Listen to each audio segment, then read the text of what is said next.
Bienvenue dans le balado Autour du fleuve. Mon nom est Julie. Il y a quelques années, j'ai changé de métier pour devenir capitaine de bateau d'observation des baleines sur le fleuve Saint-Laurent. J'ai découvert un écosystème naturel fascinant, mais j'ai aussi découvert l'écosystème des gens du fleuve, celles et ceux qui y sont profondément attachés et qui ont des histoires captivantes à raconter. J'ai eu envie de créer un espace où déposer tous ces récits de passionnés. Le podcast Autour du fleuve était né. Avec mon ami Simon, lui aussi capitaine de bateau et cofondateur de la compagnie de croisière aux baleines du fleuve, on s'est assis avec des passionnés du Saint-Laurent et on les a écoutés nous raconter leurs histoires, leur amour pour le fleuve. Ce podcast est une invitation à connaître, à aimer et à protéger ce fleuve qui nous traverse, nous imprègne et nous relie. Présenté par Tourisme Côte-Nord et du fleuve, bonne écoute!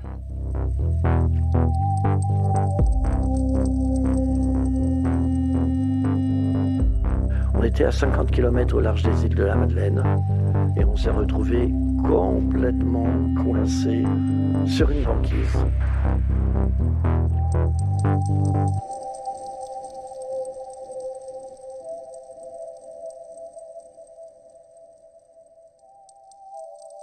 Aujourd'hui, on reçoit Gervais Carpin. J'avais vraiment hâte de te recevoir parce que, comme je te l'avais dit quand on s'était parlé au téléphone, l'idée en fait de la création de ce podcast est née d'une conversation que j'ai eue avec toi la première fois qu'on s'est rencontrés. Tu m'avais évoqué les grandes lignes d'une histoire assez incroyable que tu as vécue sur le fleuve. Et je me souviens m'être dit, c'est complètement fou cette histoire, pourquoi j'en ai jamais entendu parler et surtout comment est-ce que je pourrais la faire connaître à d'autres personnes. Et donc, ça nous amène à aujourd'hui, nous voici autour de nos micros pour t'écouter parler de ça. Donc, merci beaucoup d'avoir accepté notre invitation. Oui, merci. Ça fait plaisir. Donc, Gervais, toi, tu as pris part à une histoire unique qui a eu lieu sur le fleuve Saint-Laurent en février 1975.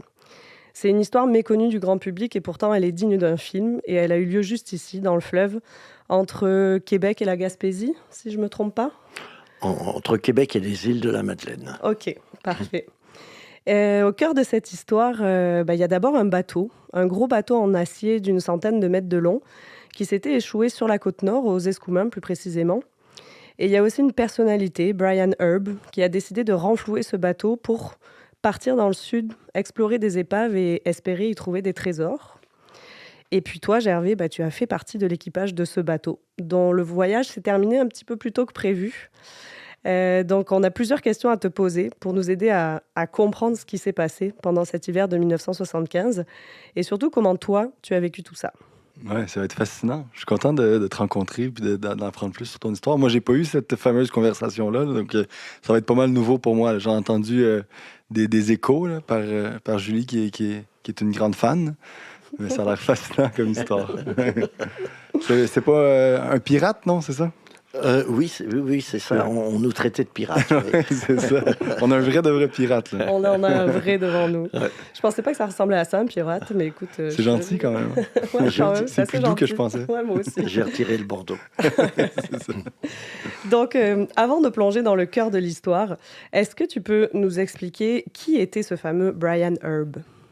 Alors, Brian Herb, c'était un gars qui, tout jeune, a décidé de partir à l'aventure. Il est parti au Mexique. Il avait commencé, je pense, vers l'âge de 18 ans, déjà à penser à ramener des épaves.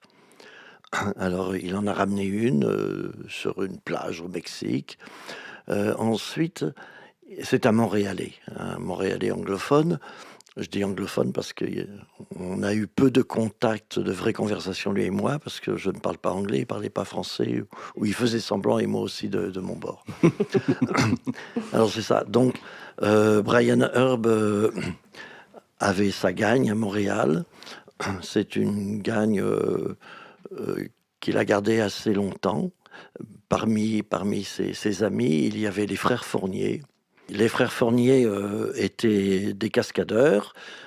C'est Gilles Carle qui les a mis sur le marché, donc toute la famille des Fournier. Et parmi les cascades, il y avait des cascades de voitures. Il fallait que les voitures explosent. Okay. Alors Brian Herb est devenu dynamiteur. Ah. Bon, il faisait sauter les voitures des frères Fournier, quoi. Okay. Voilà. Pour les films. Pour les films. Ensuite, Brian Herb, il a eu sa goélette, il allait sur le fleuve. il avait repéré l'épave d'un gros cargo qui s'était échoué sur le fleuve, mais il l'avait repéré à un moment où il allait plutôt du côté de Rimouski, de Pointe-au-Père, pour aller essayer de renflouer l'hélice Du Empress of Ireland. du paquebot l'Empress of Ireland, oui. Donc, et il a réussi à la renflouer de peine et de misère, mais il a réussi. Quand vous dites renflouer, vous allez chercher le... Oui, c'est aller ça, chercher c'est ça. Aller, oui, il était scaphandrier aussi, Ok, c'est donc ça, il plongeait. Donc, c'est ça. Allez, c'était quand même une hélice de plusieurs tonnes. Mm. Et il avait un petit bateau. Oui. Et puis, bon, alors il faisait des choses semblables. Donc, dynamiteur, scaphandrier, et puis marin. Pirate à ses heures, j'imagine aussi. Pirate, c'est par la suite que c'est devenu, puis il a fini sa vie dans la mafia, si on veut. Ouais, Ah ouais. oui, quand même, ok. Oui, à disparaître complètement, oui. Peut-être liquidé, oui. D'accord. Ouais, oui. Bon. Ah, une vie bien remplie. Une quand vie même. bien remplie. De scaphandrier à mafioso. quand Voilà, même. voilà, voilà. Beau parcours. Belle ascension. C'est un beau CV. Donc, tu viens de mentionner qu'effectivement, il avait repéré cette épave sur le fleuve. Cette épave, elle s'est échouée aux Escoumins, en fait, c'est ça? Exactement, juste sur une grève, juste un petit peu après le quai des pilotes. Ok. Voilà, exactement, c'est à peu près là où, pour les gens qui connaissent le coin, c'est à peu près là où les gens de sel du Saint-Laurent ramassent leur eau pour faire Ok. le sel, ouais. Ah, dans le secteur de la Pointe-à-Crapaud. Voilà. Mm. C'est là qu'il s'est échoué. D'ailleurs, l'échouage est une aventure en elle-même, enfin, c'est comique. Ah ouais? Oui, oui, oui. Ouais. Et elle était connue par les journaux à l'époque. Ce gros cargo, c'était un cargo qui transportait du bétail entre Ok. l'Europe et le Québec. Ok. Alors, bon, il arrive en face des Escoumins, donc un pilote doit monter à bord. Alors, le pilote monte à bord, c'est un bateau norvégien. Alors, le capitaine est norvégien, l'homme de bar, c'est un Philippin, puis le pilote, c'est un Québécois. Alors, il monte à bord, et puis, il y avait de la brume, on ne voyait pas bien, il y avait mauvaise mer, et le pilote parle avec le capitaine. Et le Philippin comprend mal ce qui se dit. Et alors le pilote finit par dire... non, le capitaine finit par dire à quelqu'un, en parlant avec le pilote, mais pourquoi vous avez laissé l'échelle à tribord? Et le Philippin comprend qu'il doit tourner à tribord et s'en aller vers Montréal. Alors, tout de suite, le gros cargo est rentré... Dans la Pointe-à-Crapaud. Voilà, dans la Pointe-à-Crapaud. C'est avancé sur la pointe, c'était marée haute. Et quand ça a été marée basse, ce gros cargo était couché sur les rochers. Ah ouais, une belle histoire quand même. Voilà, oui. C'est un bateau d'acier, c'est ça? Un gros bateau d'acier, oui, oui, oui. Et donc, ils l'ont laissé Oui, là. un cargo transatlantique, oui. Oui, oui, c'est oui, ça. oui, oui. Ils l'ont laissé là, ils ont débarqué le bétail, puis ils n'ont jamais essayé de repartir avec. Oui, le bétail n'était pas dessus. Ok. Donc, ils ont essayé de le sortir. Et puis, les remorqueurs qui étaient venus n'ont jamais réussi à le sortir. Pendant un an à peu près, ou quelques mois. Donc, il est resté là. Et les gens du coin, les Escoumins, de Bergeronne et tout ça, ont fait du piratage. Bah oui. C'est-à-dire, ils sont montés à bord, Ils sont ils ont allés pris des chercher. meubles, ils ont pris des outils, ils ont pris tout ça. Ouais. Alors, quand Brian Herb, quelques mois après, a réussi à s'entendre pour acheter le bateau pour $1 symbolique, alors à ce moment-là, il a commencé à vivre sur le bateau et il a engagé des gens, des Escoumins, de Bergeronne, toute une grosse équipe. Et il a profité de son expérience de dynamitage. pour sortir le bateau de l'eau. C'est vrai, hein, ouais. Alors, en dynamitant Oui, la alors roche? d'abord, il a fallu qu'ils sortent des tonnes et des tonnes de ciment qui étaient à l'intérieur du bateau, parce que sur les planchers de métal, pour pas que le bétail glisse, il y avait une énorme épaisseur de ciment. Ah ouais. Donc il fallait alléger le bateau. Donc il a sorti des tonnes de béton, pas de ciment. Il a sorti tout ce qu'il pouvait pour alléger le bateau. Et puis peu à peu, il a dynamité la roche dessous le bateau. Ah. Toute la pointe. Il a complètement. On peut encore voir d'ailleurs les traces du dynamitage. On peut voir encore le béton qui est là, etc. Ah ouais. Oui. Faudra qu'on aille voir un jour. Je suis déjà allé, ouais. Il reste il reste un paquet de trucs. Ouais. Il reste des bouts de fer, des grosses vis. Ah ouais. Et tu savais que ça venait de là? Non. Ça fait 55 ans de ça, ouais. C'était en quelle année? Donc c'était en 69. 69. Voilà. Et alors, donc, il a engagé... ils étaient quand même des dizaines. Et puis, c'est ça, il a réussi peu à peu. Donc le bateau s'était fendu.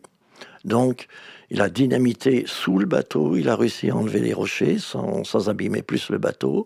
Et puis, ils ont soudé toutes les chancrures qu'il y avait dans la coque. Et puis, ils ont fini par réussir, un jour de marée haute, à le sortir. Voilà. Eh ben, Et gros projet. ils sont partis à Rimouski. Puis la motorisation est encore bonne et tout?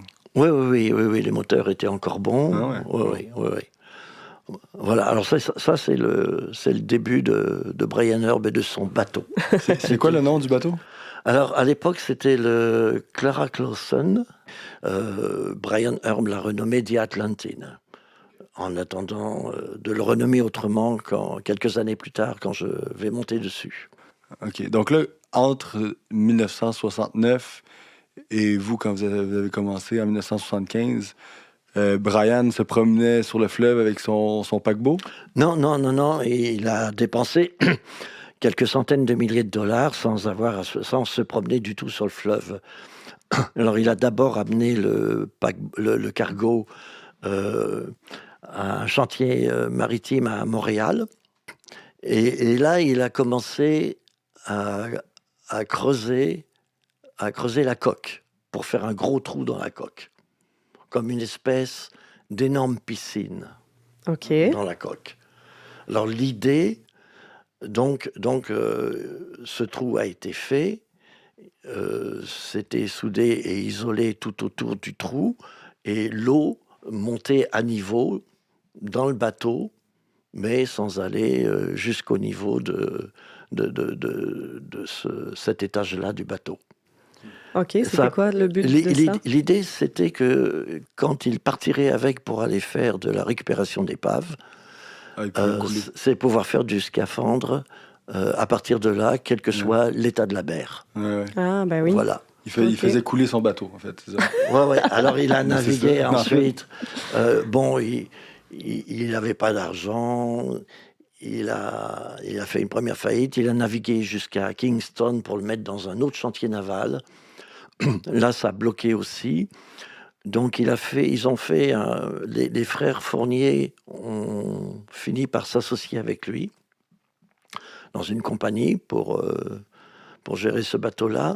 Et ils ont fait un gros prêt d'à peu près $600,000, ce qui, quand même, à l'époque, il y a 50 ans, était tout un montant pour essayer d'arranger toute cette histoire-là. $600,000 à une banque new-yorkaise. Bon, $600,000, bon, ça vaut... Même si c'était un gros cargo, il n'avait pas une si grande valeur. Ouais. Donc, c'est tous les avoirs des frères Fournier qui étaient mis pour garantir le prêt, quoi. Ouais. Mais il y avait beaucoup d'argent dans ce projet-là. Brian, il avait l'air de... Il était quand même assez fortuné, là, j'imagine. Aucun argent. Mais comment il a fait pour mettre des centaines de milliers de dollars avant les frères Fournier? Avant les frères Fournier, non, il n'avait pas dépensé autant avant les frères Fournier. Puis... il y allait avec des faillites, il y allait avec des... C'est une bonne stratégie. Tout un homme d'affaires. Pas toujours payer le monde, etc. Non, c'est ça. C'était toujours limite, ces affaires.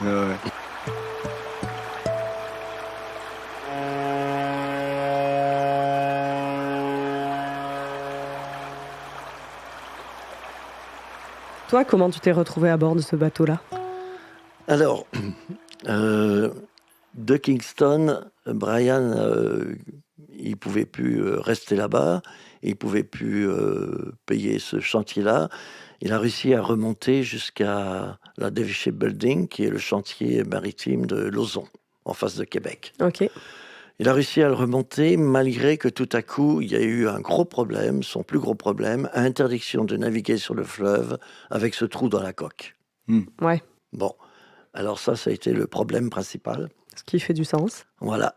Alors quand il est arrivé à la Davy Shipbuilding, on est en 73, fin 73, si je me souviens bien de la date. Février 74, juste en face du chantier, un gros transporteur de métal s'échoue à l'île d'Orléans, juste en face. Ok. Un gros bateau. Il s'échoue à l'île d'Orléans. Personne n'arrive à le sortir. Brian décide de sortir son bateau du chantier et d'aller récupérer ce qu'il considérait être comme une épave. Seulement les propriétaires de cette soi-disant épave n'étaient pas d'accord. Il y a eu un gros problème. L'équipage de ce moment-là de Brian était à bord, voulait pas sortir du bateau. La police est venue. Alors finalement, Brian s'est fait saisir son bateau. Ok. Voilà. Et ça devait passer en jugement. On est en février 74. Donc, il a pu son bateau, il a renvoyé son équipage et il arrive à Saint-Sauveur, dans le nord de Montréal, en attendant que ça se passe, en attendant que le procès se fasse et qu'il puisse récupérer son bateau qui a été saisi. Ok. Donc Voilà. là, il se ramasse avec plus de bateau. Là. Il se ramasse avec plus de bateau. Ok. Le bateau a été saisi provisoirement. Hein. Oui, donc le bateau est encore là. Il était encore à l'eau, j'imagine, dans le coin de Québec. C'est ça? Oh, il est toujours à Davy Shipbuilding, oui, il est toujours sur le chantier, oui. Il est au même endroit, oui. Et là, on est donc à l'été 74. Il est dans un motel de Saint-Sauveur. Alors moi, ça fait 1 an et demi que je suis là, en tant que touriste. Parce que donc toi, tu es originaire de France. Je suis originaire de France, j'avais laissé tomber mon travail là-bas, j'avais décidé de partir en vagabondage, d'aller ailleurs. Et après un circuit africain qui n'a pas marché, je me suis retrouvé à Montréal Ok. avec l'idée en tête de descendre en Amérique du Sud. Ok. Pourquoi Montréal? Parce que le billet d'avion était moins cher et ça parlait français. Bon. Et puis finalement, au lieu de descendre en Amérique du Sud, je suis resté 1 an et demi à travailler avec des permis provisoires ou sans permis, comme laveur de vaisselle dans les Laurentides, dans des restaurants, dans un restaurant en particulier. Et au bout d'1 an et demi, j'avais décidé que c'était assez et que j'allais descendre vers l'Amérique du Sud. Alors à ce moment-là, un des serveurs du restaurant, puis un de ses copains, ont décidé qu'ils partaient avec moi. Bon, on allait partir à 3 vers l'Amérique du Sud. À ce moment-là, Brian et moi, on avait le même âge. Donc moi, j'avais 31 ans à l'époque. Alors, je suis là en train d'attendre pendant 2 ou 3 semaines le vrai départ. Et un matin, mes deux collègues qui voulaient partir avec moi viennent me réveiller en disant Gervais, on part plus en Amérique du Sud, on est engagé sur un bateau.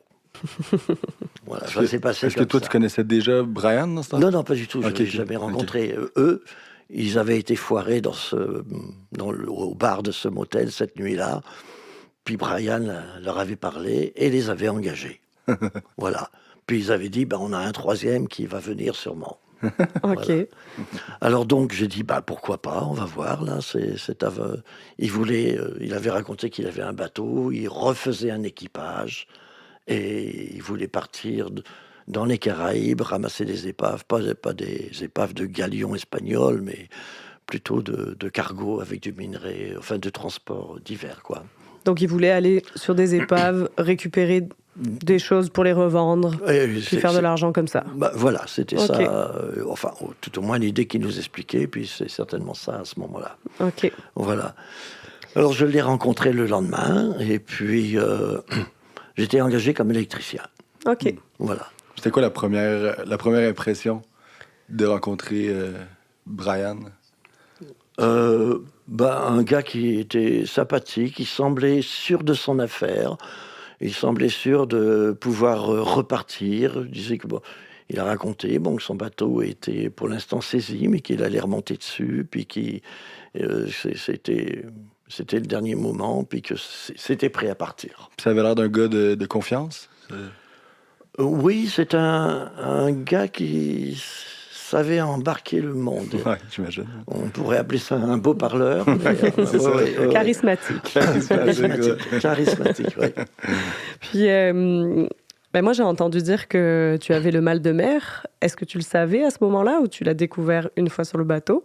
Oh non, je le savais. Tu le savais, mais tu te dis, c'est pas grave, j'embarque quand même. Non, mais je l'avais plus, le mal de mer, à ce moment-là. OK. Non, j'avais été 5 ans dans la marine, moi. J'avais été militaire pendant 5 ans. Ah ouais? J'étais dans la marine française. Alors donc... Comme électricien? Non, même pas. Non, j'ai jamais été électricien. OK. Non, mais quand même, si tu veux, dans la marine, j'étais dans les transmissions, alors...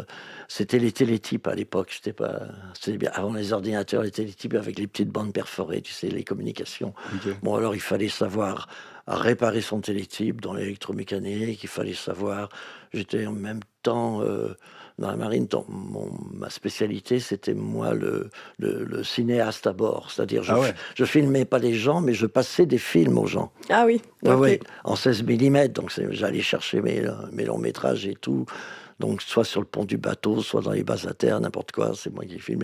Donc, il fallait savoir réparer mon appareil, mon amplificateur. Et puis, dans ce métier-là, c'est aussi moi et puis mes collègues, qui s'occupaient des téléphones, la téléphonie. Okay. Donc, il fallait savoir réparer les téléphones, les installer et tout ça. Donc, sans être électricien, je touchais un petit peu, quoi. À ce temps-là, l'engagement militaire était obligatoire ou? Non, il y avait encore le service militaire, mais le service militaire était la guerre d'Algérie venait juste de se terminer. On est en 62. Okay. Donc, j'ai pas eu à faire le service militaire de 3 ans, de ceux qui étaient en guerre. Mais il y avait encore le service militaire de 18 mois. Mais moi, je pensais que c'était bien l'armée. Je me suis engagé 5 ans direct. Okay. Ouais. Puis quand tu t'engages, tu peux pas revenir en arrière. Voilà. Et puis, antimilitariste au bout d'1 an, mais il fallait quand même continuer. Ouais. Alors, c'est ça. Donc, j'ai eu le mal de mer. J'ai d'abord embarqué sur un bateau. J'ai fait Madagascar, tout ça, l'océan Indien. Puis, j'avais le mal de mer très... je veux dire, des officiers, je venais chercher les messages dans ma cabine, ils me marchaient dessus, ils auraient pu me mettre en tôle, il n'y avait rien pour me faire relever, hein, c'était malade. Ah ouais. Et puis, dans le local où on était une vingtaine de marins à dormir, dans des hamacs à l'époque, c'était encore un bateau qui datait de la fin de la guerre, la Deuxième Guerre mondiale, on parle. Donc dans ce local-là, il y avait des marins pêcheurs bretons. Puis ils m'ont dit, on te prend en main si tu veux, tu vas cesser d'avoir le mal de mer. Ah ouais. J'ai dit, pourquoi pas essayer. Puis là, on était en train de se diriger vers Madagascar. Là. Et puis, c'est ça. Donc, c'est là que j'ai commencé à boire du vin rouge. C'est le truc. Qui m'ont pris mes desserts, les oranges et tout ça. Ils m'ont fait manger ceci, cela. Puis, je sais pas, peut-être psychologique, mais j'ai plus jamais eu le mal de mer. Ah ouais. Ouais. Donc, c'est du vin rouge, des oranges, puis des saucissons. Surtout pas les oranges, justement. Retirer. Les retirer. Retirer les oranges. Donc, vin rouge, saucisson. C'est ça. C'est noté. On va faire ça aux croisières. Parfait. Et puis, plus jamais le mal de mer, sauf qu'à mes 60 ans, mes 3 grands-enfants m'ont donné comme cadeau d'aller avec mon ex-beau-frère sur son voilier sur le lac Saint-Jean. Alors là, j'ai retrouvé le mal de mer totalement. Ah ouais. Il manquait de vin. Il manquait de vin et de saucisson. C'est ça le problème. Non, il n'en manquait pas. Pourtant, il y en a peut-être trop eu, en fait, c'est ça. Peut-être, c'est ça, ouais. Mais on s'éparpille, là. Oh oui, Oui, on oui, s'éparpille. alors, c'est ça, mais Donc, revenons à ton aventure avec Brian. Donc, tu nous as dit le plan que Brian vous avait exposé, c'était celui de partir dans le sud. C'est quand même un plan alléchant, partir dans le sud, aller Ben oui, bien travailler sûr. sur des épaves. Bien sûr. Mais est-ce qu'il vous avait parlé de cet enjeu du bateau qui avait été saisi? Ah oui, oui, totalement. Ok. On savait que le bateau, comment il est saisi et tout. On savait que... Et effectivement, 2-3 semaines après, il passe un jugement, il a récupéré son bateau. OK. Bon, il a récupéré son bateau. Alors, à partir de là, c'était, si je me souviens bien, ça devait être 2-3 semaines après, on était en plein été. Ils nous ont envoyés sur le bateau pour commencer à le préparer. OK. Le nettoyer, tout ça, le réparer ce qu'on pouvait. Là. Le Voilà. bateau, il était où à ce moment-là? À Davy. Ah, toujours à la Davy, à Ok. Lauzon. Oui, oui, ils nous avaient placés sur le dernier quai, au bord du fleuve même. OK. Voilà. Alors, c'est ça. Ça, c'était mon premier vrai contact avec le fleuve. Hein. Pour moi, le Québec, jusqu'à là, c'était pas le fleuve du tout. Non, C'était les Laurentides. c'était la C'était forêt. les Laurentides, c'était- c'était la forêt, oui. Ouais. Tout à coup, bon, j'ai vu ce fleuve, là, à Davy, on était face à l'île d'Orléans, là. Ouais, Ouais, ouais, ouais. ouais. Le début. Ouais. hein. Ouais. Est-ce que vous saviez qu'il ressemblait à ça, le bateau? Non, on ne savait pas qu'il ressemblait à ça. On avait une vague idée. Est-ce qu'il nous avait montré une photo? Je ne sais plus. Mais enfin, bref, oui, on a vu que c'était vraiment un gros bateau, quoi. Ouais, c'est un cargo. Un cargo de 100 mètres de long, c'est quand même quelque chose. Pas Puis, rien, ouais. puis comme c'est un cargo très large aussi, on avait comme chacun sa cabine, quasiment, oui. Ouais, Ben ouais. ouais. Puis vous étiez combien d'équipage? On était, à part lui, on était 20. Quand Il y avait, au total, avec lui, on était 14 gars et 7 filles. Ah ouais? Ouais, ouais. Et les plus vieux à bord, c'était Brian et moi. On avait 31 ans, on était jeunes. Et il y Ah avait oui. juste 3 marins. C'est-à-dire Brian qui avait navigué, moi qui avais fait semblant de naviguer, parce que tu sais, quand tu es sur un bateau dans la marine de guerre, c'est pas pour ça que tu sais naviguer. Non. Mais enfin, j'avais fait de la mer. Et puis, il avait recruté un jeune ingénieur mécanicien aussi, qui était un vrai ingénieur mécanicien Ok. de bateau. OK. Le reste, ils Néophyte. n'étaient jamais montés sur un bateau. Ah ouais. Ouais, Ah ouais. oui. Et les derniers membres de l'équipage, c'était évidemment des gens de Lévis-Lauzon, dont celle qui allait devenir la mère de mes enfants. Ah ouais. Ouais, ouais, on s'était rencontrés en allant faire des commissions avec Brian. On avait croisé cette jeune fille et puis... Je savais pas que c'était une histoire d'amour, ça. ouais, ouais, elle était Ah. montée à bord avec moi. On s'est retrouvés. Puis finalement, elle a décidé de rester à bord. Ouais. Ça ressemblait à quoi la vie à bord de tous ces gens qui avaient l'air d'avoir des profils complètement différents Et tous des jeunes, Ouais. quasiment tous de jeune vingtaine, même pas 20 ans. Il y avait même, Ah ouais. il y avait même une fille de 16 ans. Ouais, Mon ouais, 16 Dieu. ouais, ouais. Ça Ouais, ressemble- ouais. Est-ce que tu as une anecdote en particulier dont tu te souviens de cette vie à bord? Ça se passait comment? Non, la vie à bord, il y a deux vies à bord. Il y a celle avant qu'on prenne la mer, Ouais. puis la vie ensuite quand on a commencé à naviguer. Ouais. Alors la vie avant qu'on prenne la mer, on passait le temps à jouer au bagaman, à ranger le bateau, à faire un ensemble de choses. Il y avait... c'est ça, on buvait un coup, on sortait un peu à Lévis, Hmm. on sortait... C'était comme une grande commune, dans le fond. C'est ça? C'était Ouais, ça pouvait ressembler à ça, avec du travail et tout. Ouais. avec du travail. ouais. Ouais, ouais. Ouais. Et puis, on sortait à Québec une fois que le bateau a été obligé d'aller de l'autre côté à Québec, parce qu'on a changé là. Là, on était dans le port de Québec, derrière les silos, Ah Ok. ouais. remisé derrière les silos comme prisonnier, le bateau prisonnier là dans ce coin-là. Ouais. Ouais, ouais. Ok. Ça, c'était avant qu'on parte. Ouais. Ok.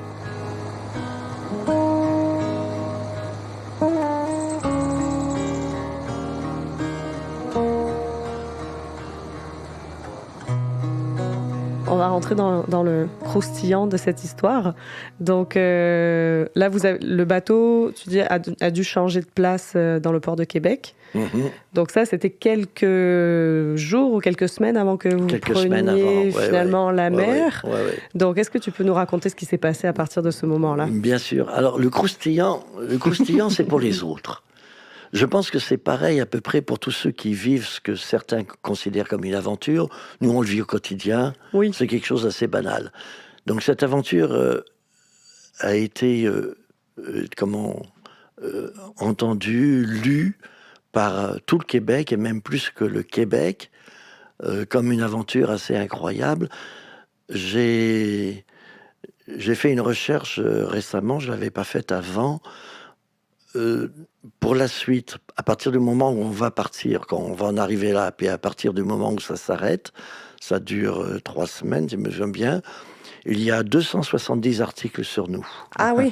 Dans à peu près la tous les presse journaux déchaînée. du Québec, tous les journaux, et on faisait la première page des journaux pendant à peu près toute la durée de l'aventure qui va avoir lieu. Il y avait la radio qui en parlait, il y avait la télévision qui en parlait. Alors, donc, c'était une aventure plus de la presse que quelque chose de vécu par l'équipage lui-même. Ok. Il ne faut pas oublier que Brian Herb avait une dette de 650 000 $ avec les frères Fournier à une banque new-yorkaise. Ouais. Bon. Et il ne pouvait plus avoir, il n'y avait plus d'argent, il ne pouvait pas avoir de fonds. Donc, ce qui s'est passé, c'est que il a trouvé des nouveaux associés. Un homme d'affaires de Boston et un ancien sénateur de Boston. Ils étaient les nouveaux associés. Mais les nouveaux associés ne voulaient investir dans cette aventure que si la dette avec la banque new-yorkaise était liquidée. Alors, quand Brian est arrivé avec son nouvel équipage, là, qui nous a rejoints tous les trois à bord, tout de suite, il a pris entente avec un ancien ouvrier qui était venu travailler avec son équipage précédent et à qui il devait un salaire de 200, je me souviens bien, 270 $, quelque chose dans ce goût-là.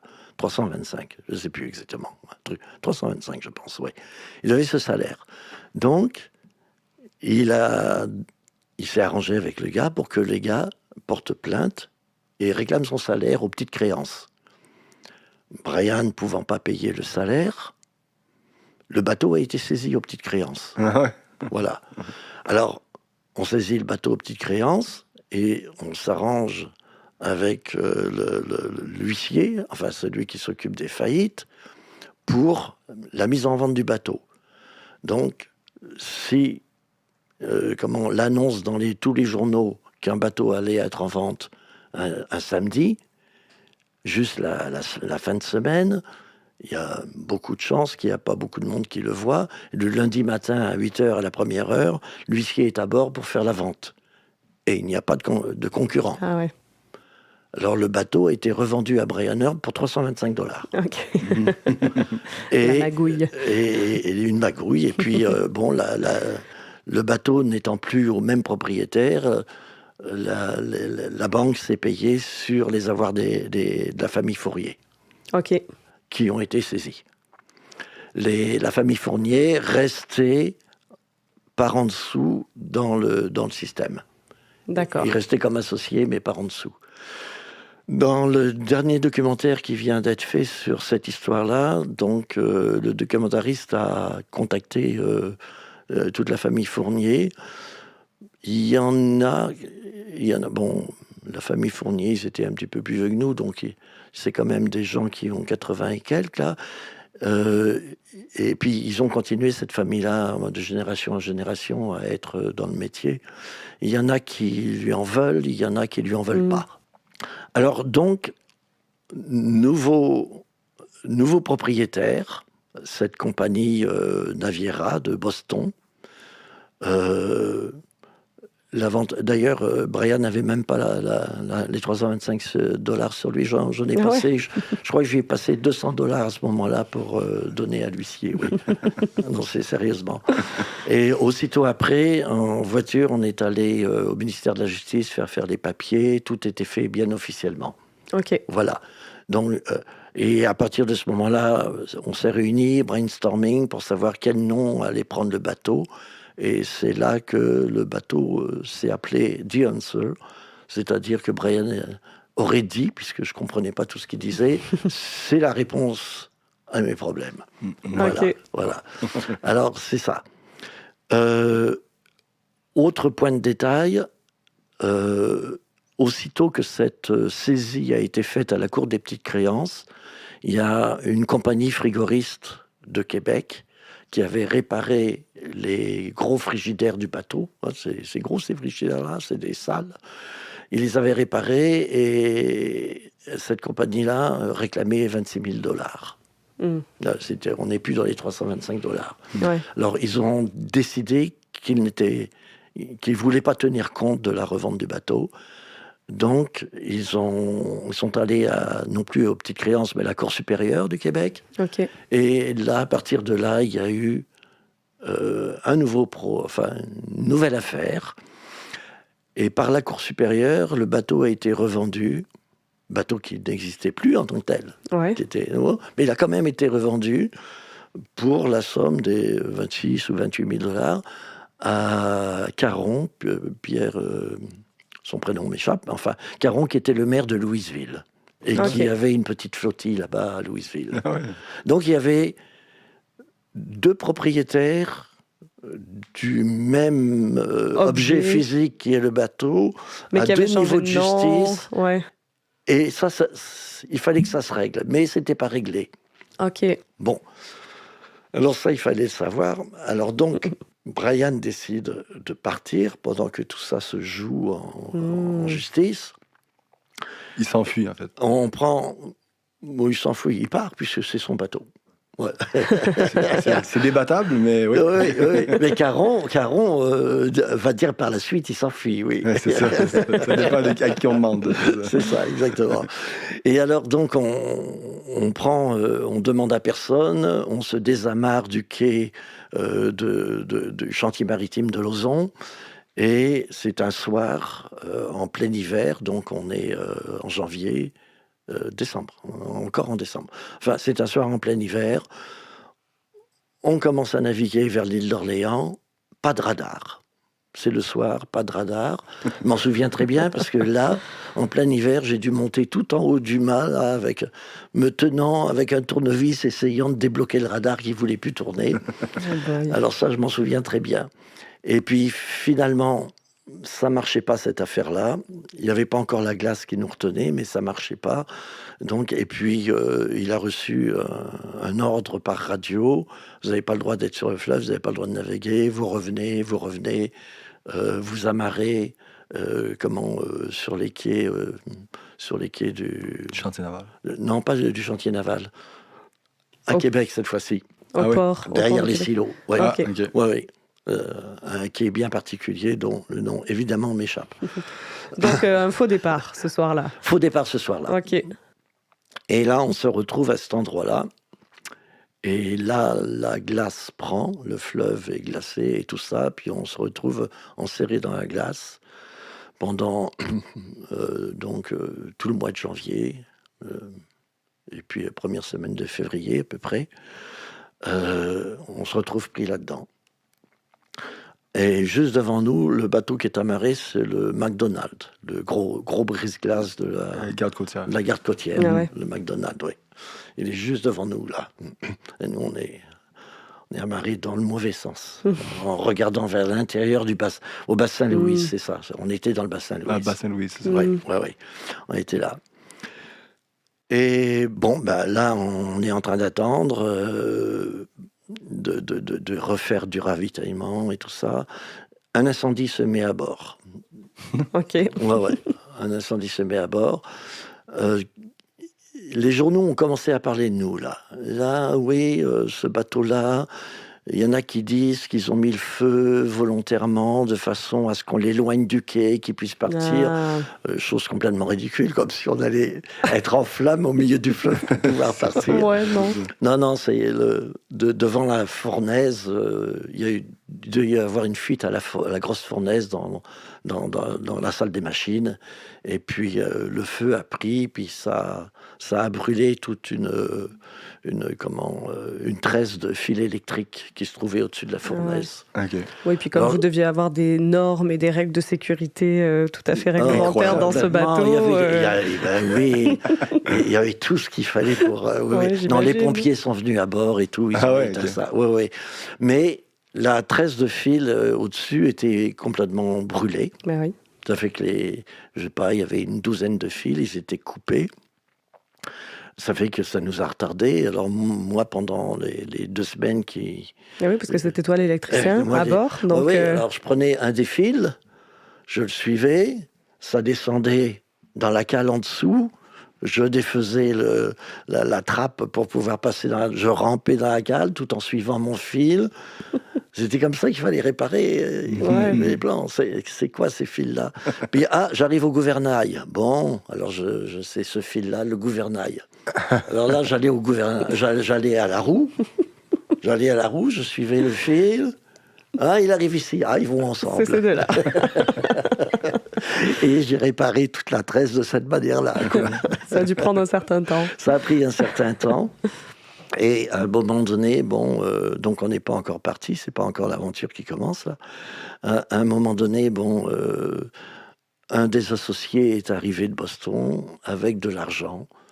On a rempli de vivres, on a rempli de fuel, on était prêt à partir. Entre-temps, Brian avait fait venir Caron, l'adversaire, à bord. On l'avait reçu avec des nappes blanches, un gros repas, parce que parmi l'équipage, non seulement il y avait un des serveurs du restaurant où je travaillais, où j'avais été laveur de vaisselle, mais le chef aussi avait décidé de venir, avec sa blonde qui était son adjointe. Alors on avait... un bon restaurant. Oui, parce que c'était un restaurant de classe. Là, alors, on lui avait fait un bon repas, mais Caron, il n'a rien voulu savoir. De prendre entente avec Brian, d'être associé avec lui. Puis il a laissé deux gardes de sécurité à bord. Voilà. Ok, dans quel but? De vous empêcher de partir, oui. Okay. Oui, il ne faisait pas confiance du tout. Oui. Je ne comprends pas pourquoi. Non, c'est ça.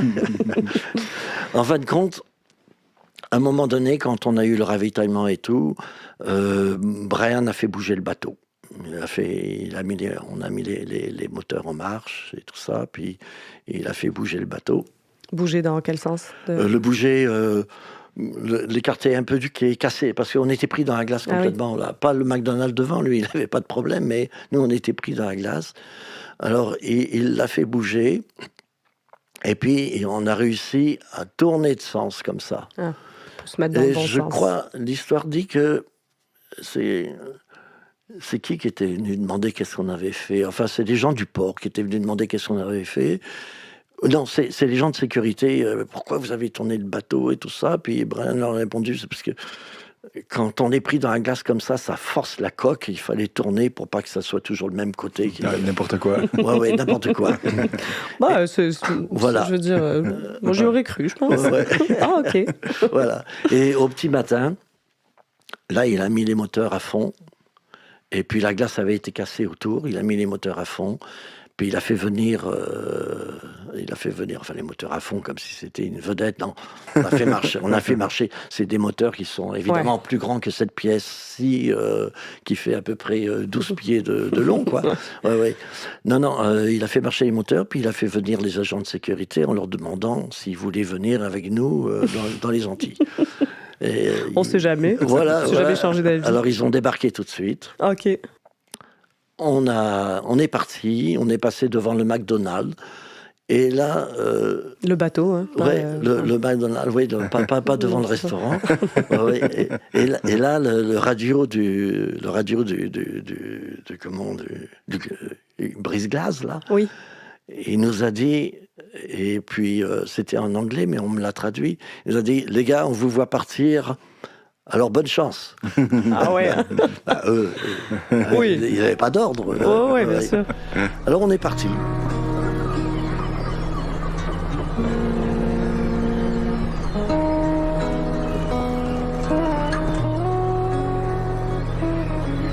Alors c'est là que j'ai vraiment commencé à connaître le fleuve. Non, pas pour de vrai finalement. Parce qu'on était toujours dans la salle des machines, ou toujours dans notre cabine en train de dormir, salle des machines, cabine en train de dormir, etc. Alors on est parti, ça a pris 3 jours pour arriver en dehors du fleuve, c'est-à-dire dans le golfe. Ouais. Mais là quand on quitte toute la ligne Gaspé-Sept-Îles, on n'est plus dans le fleuve du tout, bien évidemment. On n'est plus dans l'estuaire. C'est vraiment, même si c'est enserré par les îles et tout ça, c'est vraiment l'océan Atlantique déjà. Ouais. On est dans la mer. Ouais. Alors on a mis 3 jours. Tout de suite après qu'on soit parti, il y a Caron qui s'est plaint et le ministère, moi, l'histoire que j'ai entendu dire, que je connais, c'est que Caron, c'était un copain de Pierre Elliott Trudeau, le Premier ministre de l'époque. Lui, il était maire de Louisville, puis ils étaient copains. Ils étaient copains, puis il a voulu faire marcher ça pour récupérer son bateau. Alors le ministère a donné l'ordre au McDonald's de nous poursuivre. Oui. Bon, finalement. Mais plus personne ne savait où on était. Il y avait des avions qui survolaient, là, le fleuve était comme plus ou moins glacé, là, ça survolait et tout ça. Et donc vous aviez réussi quand même à sortir du fleuve sans brise-glace? Oui, parce que mais c'est là qu'on s'est rendu compte qu'on avait des problèmes. C'est pour ça qu'on a mis 3 jours, que ça a été très long. C'est parce que il y avait quand même de la glace, même si c'était pas la banquise, comme on va trouver ensuite. Il y avait de la glace, beaucoup qui circulait. Et alors, ce genre de gros cargo qui n'est pas fait pour la glace, il n'était pas fait pour naviguer l'hiver. Son système de refroidissement des 2 énormes moteurs, c'est un système de refroidissement à eau douce qui passe à travers le moteur, comme un moteur de voiture, ça refroidit le moteur. Mais cette tuyauterie d'eau douce passe dans une beaucoup plus grosse tuyauterie qui, elle, est alimentée en eau de mer. Donc l'eau de mer bien froide qui refroidit le système d'eau douce. Voilà. Et l'eau de mer arrive par des trous qui sont faits dans le bateau au niveau de la flottaison. Voilà.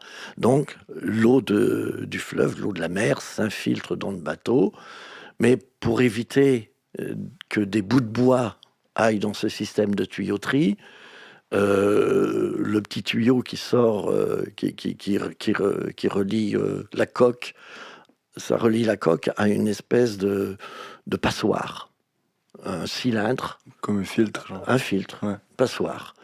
Alors ça retient les morceaux de bois et les saloperies, et puis ensuite c'est l'eau qui part. Bon, nous on est en plein hiver, qu'est-ce qu'on reçoit? On reçoit toute la glace. Ça arrive dans la passoire, ça devient de la glace concassée. Il n'y a plus rien qui passe. Alors donc, il faut ouvrir le filtre, l'enlever toute la glace à la main, mais pendant qu'on fait ça, il faut arrêter le moteur. Donc, il y a un moteur qui marche, un qui est arrêté. Quand on a fini de remettre le moteur en marche, à l'autre. Alors, on marchait un moteur sur 2. Ça a été ça toute notre histoire de la suite de l'aventure. On allait lentement à cause de cette histoire-là. Voilà. Alors, on a fini par être bloqué au large de Bonaventure. Mais là, tout le golfe, c'était une banquise complète. Oui. Sauf autour de l'île d'Anticosti. Alors, on était pris là, on n'arrivait plus à avancer. Et le premier avion qui nous a retrouvés, c'est pas un avion de la GRC, c'est un avion des journalistes. Voilà. Alors donc ensuite, un journaliste du Soleil, il y avait journalistes de la presse, il y avait 5-6 journaux qui envoyaient des journalistes comme ça. Ils sont arrivés en hélicoptère. Et puis finalement, ils ont déposé l'hélicoptère. Ils ont marché à pied sur le golfe, aux côtés de Bonaventure. Puis on a sorti les échelles de cordes. Puis il y avait quand même un petit peu d'eau entre la glace et puis le bateau. Ils ont réussi à monter à bord. Et là, l'associé de Boston qui était venu apporter l'argent, qui est parti avec nous, lui, il est reparti avec l'hélicoptère. Donc il y a eu 2 hélicoptères qui sont venus avec des journalistes. Et puis le McDonald's, on l'a vu apparaître. Voilà. À ce moment-là, vous saviez que vous étiez recherché ou... Ça y est, oui. Brian le savait plus. Bon, moi, j'étais pas dans la cabine de pilotage. J'étais plus électricien. À ce moment-là, on n'avait pas besoin d'électricien. Il fallait tout le monde aux machines pour faire marcher les machines. C'était avec le système qu'on avait là, c'était pas. Sauf bon, il y avait deux des filles qui étaient à la cuisine. Ma compagne était la boulangère, etc. Alors, c'est ça. Donc, quand le McDonald's est arrivé, il fallait qu'il reste. Il ne pouvait pas s'approcher avec la glace et tout ça. Donc, il ne pouvait pas nous accoster. Et Brian leur a dit, je résume, je simplifie, il leur a dit, bon, écoutez, au bout d'un moment, il ne voulait rien savoir, ne descendez pas la police sur la glace, parce que si la police descend, moi, n'importe comment, je fais bouger le bateau, la glace va casser autour du bateau. Bon, alors donc, il y a eu une attente, une journée, 2 journées, je ne sais plus exactement. Il y a eu une attente.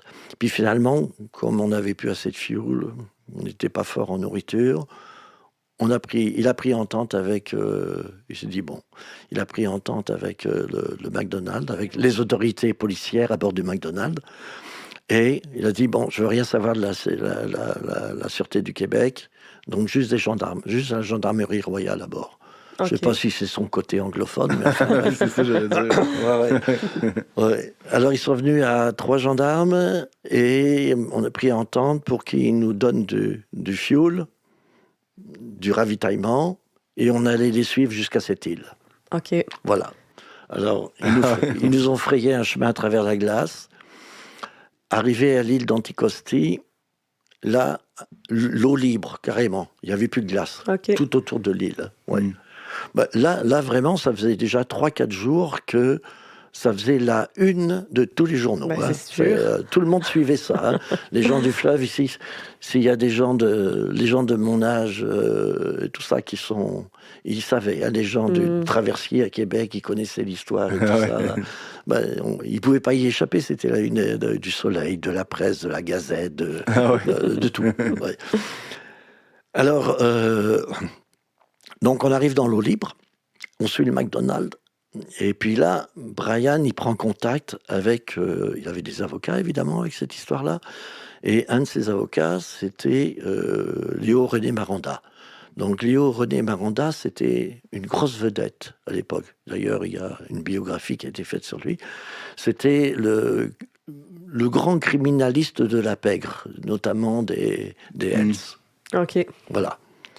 Alors, donc, je dis ça pour la petite histoire, ça va revenir. Donc, il prend contact avec Maranda. Maranda lui dit, écoute, il dit, qu'est-ce que je fais là? Je suis en train de les suivre, mais l'eau est libre et tout ça, qu'est-ce que je fais? Il y avait les 3 gendarmes à bord. Repartir. Il y avait les gendarmes encore. Oui, ils étaient là, ils étaient à bord. Et alors, Maranda dit, attends, je vais te revenir là-dessus. Puis Maranda vient, puis je dis, écoute, t'es en eau internationale. À l'époque, il y avait le Canada qui réclamait tout le Golfe comme étant une mer intérieure, c'est-à-dire des eaux canadiennes. Ouais. Et il y avait les droits internationaux qui donnaient une certaine distance des rives, qui fait qu'il y a toute une partie du Golfe qui n'était pas eau internationale. Et il a dit, fais demi-tour, va-t'en. Alors Brian a regardé les gendarmes, et puis il a fait demi-tour, on était en pleine nuit. Et puis là, il s'est passé quelque chose qui était encore ma faute. Je dis encore parce que c'était ma deuxième bêtise. C'était quoi la première? La première bêtise, c'était avant le premier départ, quand on a dû revenir vite fait. Quand on faisait le ravitaillement en fuel, faut savoir que ce bateau, c'était un bateau fabriqué par des Allemands dans un chantier yougoslave et acheté par des Norvégiens. Et il était jeune, le bateau. Il avait été fait en 60, je pense, en 62, un truc comme ça. Il y avait les plans, mais les plans, on avait du mal à les lire, puis tout avait été transformé par les 6 ans que Brian l'avait eu et tout. Alors, il y avait des valves avec des numéros de valves et tout ça. Et alors, j'étais dans la salle des machines, puis je reçois l'ordre d'ouvrir une valve pour remplir une citerne. Et je reçois bien l'ordre ou je reçois mal l'ordre, mais j'entends le numéro de la valve. Je vois le numéro de la valve, je l'ouvre. C'est une valve d'eau potable. Oups. Remplie de fioul. Donc, ouais. Par la suite, on a bu de l'eau qui avait un peu de goût de fioul. Et alors ça, c'était ma première bêtise. La deuxième, c'est une petite bêtise, j'ai pas fait exprès, mais oui, sinon ça serait pas une bêtise. Ouais. Quand Brian a été en contact avec Miranda, puis qui disait aux gendarmes qu'on allait faire demi-tour et tout, qui demandait aux gendarmes d'appeler le McDonald's pour qu'ils envoient un hélicoptère pour venir les rechercher. Les gendarmes ne voulaient pas venir avec nous, puis ils ne voulaient pas non plus nous menacer avec des fusils. Ouais. Alors, à ce moment-là, on était en pleine nuit, donc il y a les lumières du bateau. On fait demi-tour, puis tout à coup, par le McDonald's, on apprend qu'on est en train de s'enfuir sans aucune lumière. Et moi qui étais en train de regarder tout ça là dans la cabine dans la cabine où il y a la barre là pour piloter, cabine et je m'étais adossé contre l'interrupteur sans faire exprès. Voilà. Alors la presse, il y a plein de choses comme ça où la presse se sert de ça pour dire bon, ils ont fait ceci, ils ont fait cela. C'est des accidents. Comme ils disaient on transportait de la drogue, mais les journalistes à bord disaient mais il n'y a pas de drogue ici, on n'a même pas de quoi manger. Ils disent on ne boit même pas un coup. Ouais. Et on était des jouisseurs en train de se droguer et tout ça, toute une gang de 20 ans, tu sais. C'était la réputation qui était faite dans les journaux à ce moment-là. Alors on est parti et puis on a retrouvé la glace et puis là on s'est arrêté. Un hélicoptère est venu chercher les gendarmes qui sont descendus sur la glace et qui ont été récupérés par l'hélicoptère et ils sont partis sur le McDonald's. Là, vous étiez rendu dans le Golfe. Nous, on était rendus dans le Golfe, puis il y avait une file de cargos qui s'avançait, puis on essayait de les suivre tant bien que mal, moins rapide qu'eux, à cause des histoires de moteurs. Pendant ce temps-là, le gouvernement ou le ministère, je ne sais plus, a donné l'ordre au McDonald's de nous recourir après, etc. Parce qu'il y avait un des ministères, celui des... Enfin, on peut retrouver facilement ça dans les journaux. Enfin, il y avait un des ministres qui disait « Oui, ils ont raison, c'est les eaux internationales ». L'autre ministre qui disait « Non, c'est nos eaux à nous, ça ». Ils n'étaient pas d'accord entre eux. C'était pas clair. Seulement entre le provincial, le fédéral. Non, c'était tous les deux du fédéral, deux ministres du fédéral qui se contredisaient. Alors finalement, on a continué, on a suivi les bateaux, puis ils se sont éloignés peu à peu. On s'est retrouvés, on était à 50 km au large des îles de la Madeleine, et on s'est retrouvés complètement coincés sur une banquise. Mais le Golfe, c'est des centaines de kilomètres. Rien à l'horizon, on était coincés dans la banquise. Et puis est arrivé le McDonald's. Qui est resté à peut-être 500 mètres de nous, qui n'a pas cherché à nous contacter pendant une journée. Puis c'est le lendemain, c'est pas la journée même, je pense le lendemain, on a vu 2 gros hélicoptères de l'armée arriver et poser plein de gendarmes à bord qui descendaient sur le McDonald's. Et puis sans rien nous demander, sans nous demander si on allait faire bouger le bateau ou pas, là. Les gendarmes sont descendus sur la banquise, mais ils étaient à 500 mètres, avec des fusils, avec des échelles. Grosse opération, là. Voilà. Et là... Ils se sont fait assez niaiser. Là, Brian avait compris que c'était terminé. Alors, quand ils sont arrivés pas loin du bateau, là, on était déjà habillés avec nos valises et tout, prêts à les suivre. L'aventure était finie pour vrai. L'aventure était comme terminée, oui. J'ai demandé hors micro à Gervais comment l'équipage s'était senti au moment où ils ont compris que l'aventure était finie. Il m'a répondu que tout le monde savait depuis le début que le projet était fragile, alors la fin précipitée de l'aventure n'a pas été une grande surprise. Pour plusieurs, l'aventure s'arrêtait là. Pour d'autres, il restait un vague espoir que le projet puisse continuer quand les affaires de Brian seraient réglées. Pour Gervais, c'était simplement une suite différente de l'aventure qui l'attendait.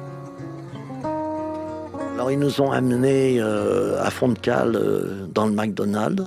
Ah oui? Ouais, et là, ça a duré quelques heures. Là, ils nous ont ensuite placés dans les gros hélicoptères de l'armée. Ah oui? Ouais, Et puis ils nous ont emmenés tous sur l'aéroport, sur le tarmac de l'aéroport de Gaspé. Là, il y avait la Sûreté du Québec qui était là, avec une voiture, avec 2-3 voitures. Ils ont pris Brian, ils l'ont emmené au palais de justice à Québec. Direct. Ils sont tous partis, tous, les hélicoptères, tout. Puis l'équipage, on était là avec nos valises, au milieu du tarmac de Gaspé, sans rien. Personne qui vous envoyait nulle part. Ah ou... ben non, on était coupable de rien. Hein. Ouais, non. Juste débrouillez-vous, rentrez chez vous. Ouais. Alors, du coup, celui qui était comme le second de Brian, là, Anthony, il avait les numéros de téléphone de nos associés de Boston. Ouais. Donc, on est allé dans un motel à Gaspé. Il a téléphoné, il s'est fait envoyer rapidement de l'argent tout de suite, dès le lendemain, par ces espèces de télégrammes, chèques télégrammes, enfin, mandat télégraphique et tout ça. Donc, on avait une certaine somme d'argent.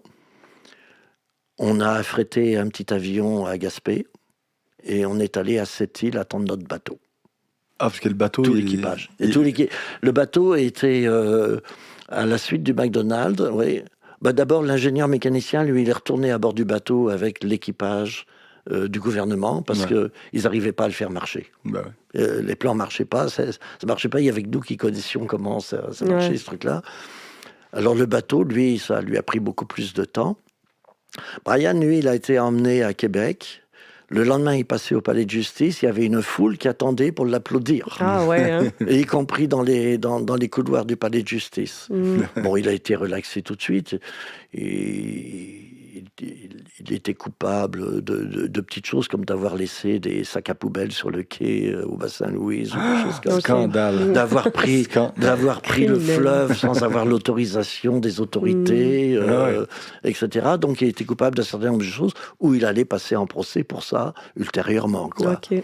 Pendant ce temps-là, nous, on est arrivés à Sept-Îles où on avait reçu l'invitation pendant que cette aventure se passait, on avait reçu une invitation du propriétaire de l'hôtel Fortin à Sept-Îles, en disant, les gars, si vous venez à Sept-Îles, je vous invite. Ah ouais. Je vous invite tous. On est arrivé à Sept-Îles et l'hôtel Fortin, c'était l'hôtel de la Pègre, un hôtel de danseuses à Sept-Îles. Et quand on est arrivé à l'aéroport, eh bien, il y avait les grosses voitures américaines de l'époque, avec des gars, des gros bras, qui étaient là pour écarter la presse, et qui nous ont amenés jusqu'à l'hôtel Fortin. Comme des stars, quoi. Comme des stars, oui. Quand on était à Gaspé, avant de prendre l'avion, par exemple, dans la chambre d'hôtel où ma compagne et moi, on était, à 2h du matin... téléphone d'une télévision de Toronto. Tout le monde, on avait des appels de la presse pour savoir. Oui, des vraies stars. On est resté une semaine comme ça à cette île, dans l'hôtel Fortin, qui a brûlé par la suite d'ailleurs. Puis pourquoi les associés continuaient de donner de l'argent? Ben, en espérant pouvoir quand même...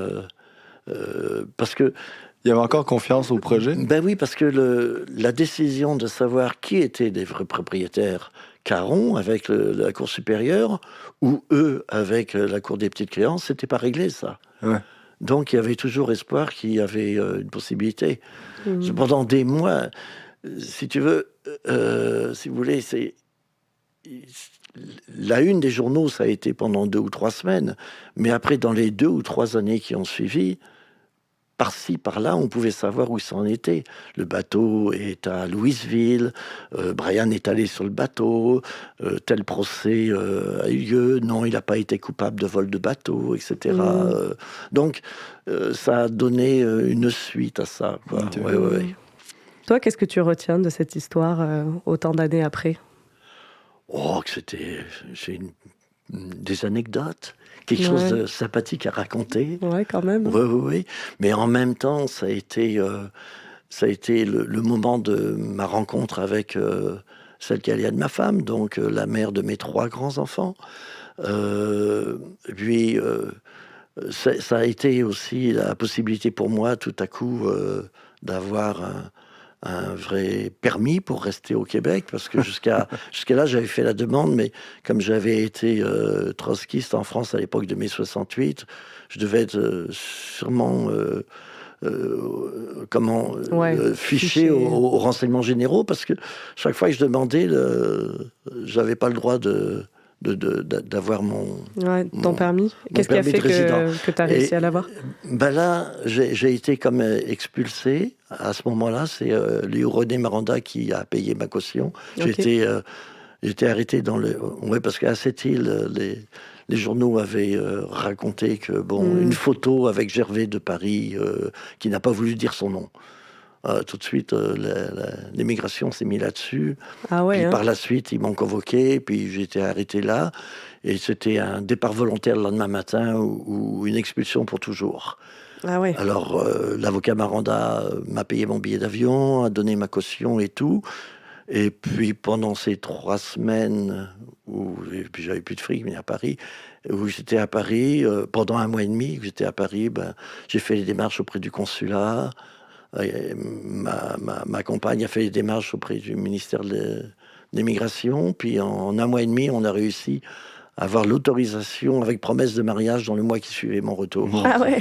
Voilà. Donc je me suis marié pour rester, pour rester avec ma compagne, contrairement à d'autres qui se marient pour rester au Canada. C'est vrai. C'est une belle façon de voir les choses. Voilà. Il était quand même, il était pas très strict, hein, quand même, l'immigration dans ce temps-là. C'était moins strict. Il n'y avait pas le même niveau d'immigration. C'était plus. Il y avait déjà de l'immigration de groupe, mais c'était plus des immigrants personnels et tout ça. Moi, je suis arrivé en février 73. Si je me trompe pas, en octobre 72, j'aurais pu venir et demander sans rien, de pouvoir devenir citoyen canadien. Ah ouais. La loi a changé en octobre 72. J'étais dans la nouvelle loi où il fallait attendre, demander de l'extérieur, etc. Ouais. Voler un bateau, se promener, se faire courir après par la garde côtière. C'est la démarche à l'époque. Classique. Et ma dernière question, il paraît que lors de vacances aux Bahamas l'année passée, tu as retrouvé par hasard un lien, un bout d'histoire de Brian Herb. Oui, je pense bien, parce que aux Bahamas, à un endroit donné, tous les touristes et tous les touristes qui sont sur des voiliers, il n'y a pas de touristes en autocar là-bas, mais qui sont sur des catamarans, des voiliers ou des yachts, ils vont à un endroit où il y a un petit bimoteur qui a échoué dans la mer, qui s'est écrasé dans la mer. Mais à un endroit où, quand c'est marée basse, il sort de l'eau. Et puis, quand c'est marée haute, on peut aller nager dedans, etc. Et ce bimoteur, c'était donc des gens de la drogue, de Colombie, je pense. Des cartels. Des cartels, merci. C'était des gens des cartels, et il s'est écrasé là, puis les autres étaient dans l'île, pas loin. Enfin, il y a eu toute une histoire comme ça. Et après, quand j'ai regardé le documentaire qui a été fait sur Brian Herb, dans lequel je suis, mais enfin, j'avais pas vu tout le reste de la recherche qu'il avait fait, Brian Herb, avec un pilote, s'écrase à cet endroit-là. Fait que ce serait son avion. C'est possiblement son avion. Il faudrait rechercher de façon plus étroite, mais c'est possiblement son avion. Ouais. Parce que lui, sinon, il y en a un autre pas loin. Lui a continué d'avoir une vie assez mouvementée là, après toute cette histoire-là. Oui, dans les années qui ont suivi, dans les décennies qui ont suivi. Et il s'est mis de plus en plus en lien avec la pègre. Il a retrouvé des bateaux, il a transporté de la drogue, il s'est fait arrêter sur la côte nord, il a bazardé, etc. Puis il aurait joué un mauvais tour à la pègre à un moment donné où il a dû se débarrasser de la drogue, mais il en avait gardé une partie pour lui. Ça c'est su. Il a comme disparu avec sa compagne de l'époque et personne ne sait s'il a été liquidé ou s'il a disparu puis qu'il est mort de sa belle mort ou qu'il est encore vivant quelque part. Un Elvis Presley. Ouais, c'est ça. Changer de nom, refait sa vie. Mais justement, on va l'accueillir.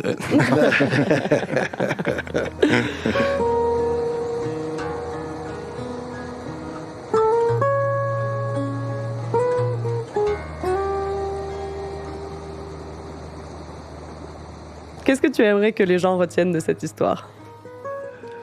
que les gens retiennent de cette histoire. Ben, je n'ai pas pensé à ça, mais bon, les temps changent, mais les temps ne changent pas tant que ça. Chacun... Des aventures, il y en a qui ont vécu des vraies aventures, il y en a qui partent au pôle sud, qui partent au pôle nord, qui vivent vraiment des vraies choses. Moi, c'est juste anecdotique, juste amusant. De cette histoire, on peut voir la force de la presse qui a créé cette histoire-là. Ça aurait pu passer complètement inaperçu.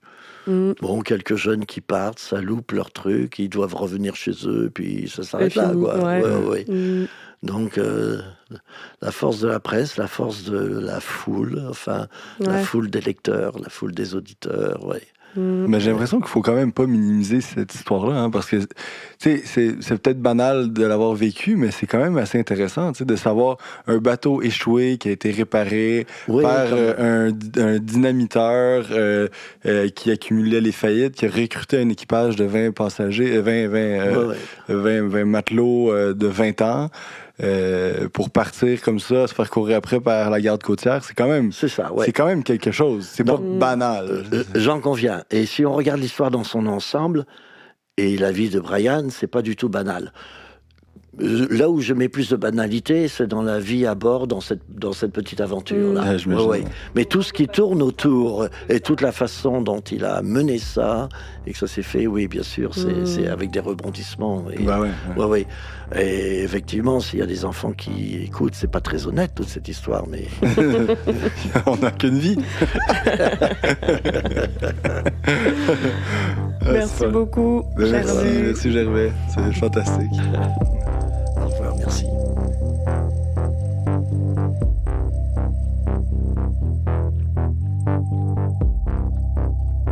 Cet épisode vous a été présenté par Tourisme Côte-Nord et du Fleuve.